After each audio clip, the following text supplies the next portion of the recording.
ইকালা লাহুম কুম কাদ গাফারাল্লাহু লাকুম যুনুবাকুম।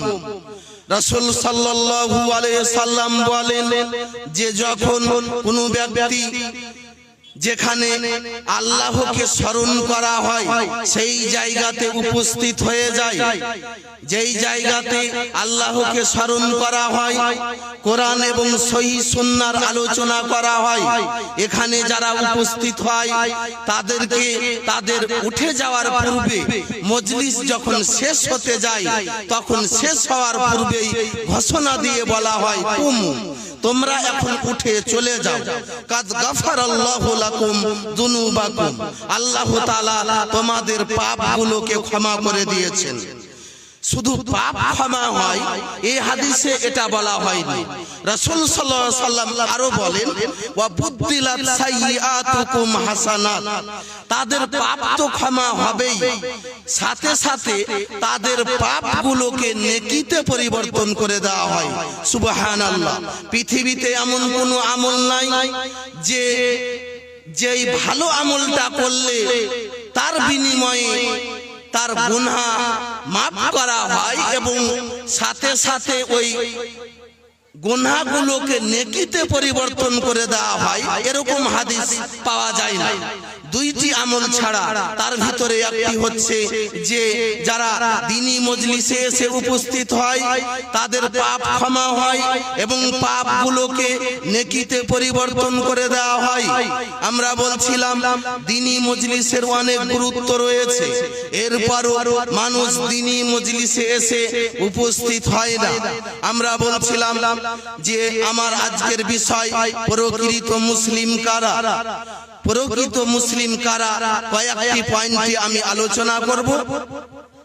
এক নাম্বার, যারা প্রকৃত মুসলিম তাদেরকে কোরআন সুন্নাহর আলোচনা শুনতে ভালো লাগে, তাদের নিকট যখন কোরআন এবং সহিহ সুন্নাহর আলোচনা করা হবে তখন তারা সেগুলো শুনতে পছন্দ করে। কিন্তু যারা প্রকৃত মুসলিম না তারা কোরআন সুন্নাহর আলোচনা শুনতে চায় না, তারা শুনতে চায় বক্তা সুর করে আমাদের সামনে রঙে রসের কথা বলে কিনা, এটা তারা শুনতে চায়। বলেন সূরা আজ-জুমার 16-17 নম্বর আয়াত মহান আল্লাহ বলেন ফাবাশশির ইবাদ, হে নবী আপনি আমার বান্দাদেরকে সুসংবাদ দিয়ে দেন, আল্লাযীনা ইয়াস্তামিউনাল কাওলা, যারা মনোযোগ সহকারে কথা শ্রবণ করে, ফায়াত্তাবিউনা আহসানা, এরপরে যেটা উত্তম তার অনুসরণ করে, উলাইকাল্লাযীনা হাদাহুমুল্লাহ, তারাই হচ্ছে এমন ব্যক্তি যাদেরকে আল্লাহ তাআলা হেদায়েত দান করেন, তাদেরকে সঠিক পথ দেখান। তাহলে এই আয়াতে আল্লাহ তাআলা বলছেন যে যারা প্রকৃত মুসলিম হবে তারা মনোযোগ সহকারে কথা শ্রবণ করবে, এর মানে কোরআন সুন্নাহর আলোচনা হবে আর আপনি মাহফিলে বসে সভাতে বসে বাদাম খাবেন, চা খাবেন, অন্যদিকে মনোযোগ দিবেন জি না। এইভাবে কোরআন এবং সুন্নাহর আলোচনা শোনা, দাঁড়িয়ে আলোচনা শোনা, এগুলো বেয়াদবি। আমরা বলছিলাম যে মনোযোগ সহকারে কোরআন এবং সহিহ সুন্নাহর দিকে আমাদেরকে গুরুত্ব দিতে হবে, আলোচনা শুনতে হবে। আমরা কোন আলোচনা শুনবো? পৃথিবীতে যত কথা রয়েছে সবচেয়ে দামি কথা হচ্ছে কোরআন মাজিদ অর্থাৎ আল্লাহর কথা এবং সহিহ হাদিস রাসূল সাল্লাল্লাহু আলাইহি ওয়াসাল্লামের কথা। এর চেয়ে দামি কথা পৃথিবীতে আর হতে পারে না। বক্তা যতই নিজের কিসসা কাহিনী বলুন, বানিয়ে বানিয়ে গজাল বলুন, এগুলো তো কোনো কল্যাণ নাই। কল্যাণ রয়েছে একমাত্র কোরআন এবং সহিহ হাদিসে। এগুলো আমরা কি মনোযোগ সহকারে শুনতে হবে, কোরআন এবং সহিহ হাদিসকে শুনতে হবে এবং আপনাকে কোটি কোটি টাকার চেয়েও মূল্য বেশি দিতে হবে। একটি হাদিস দেখেন সহিহ বুখারী 128 নম্বর হাদিস। আনাস রাদিয়াল্লাহু তাআলা আনহু বলেন, আন্নান নবী সাল্লাল্লাহু আলাইহি সাল্লাম ওয়া মুআয ইবনে জাবাল রাদিফুহু আলা রাহলি, অর্থাৎ রাসূল সাল্লাল্লাহু আলাইহি ওয়াসাল্লাম এবং মুআয ইবনে জাবাল একটি বাহনের উপর উপবিষ্ট ছিলেন। রাসূল সাল্লাল্লাহু আলাইহি সাল্লাম ছিলেন প্রথমে সামনের দিকে, মুআয ইবনে জাবাল ছিলেন পিছনে রাসূলের নিকটেই।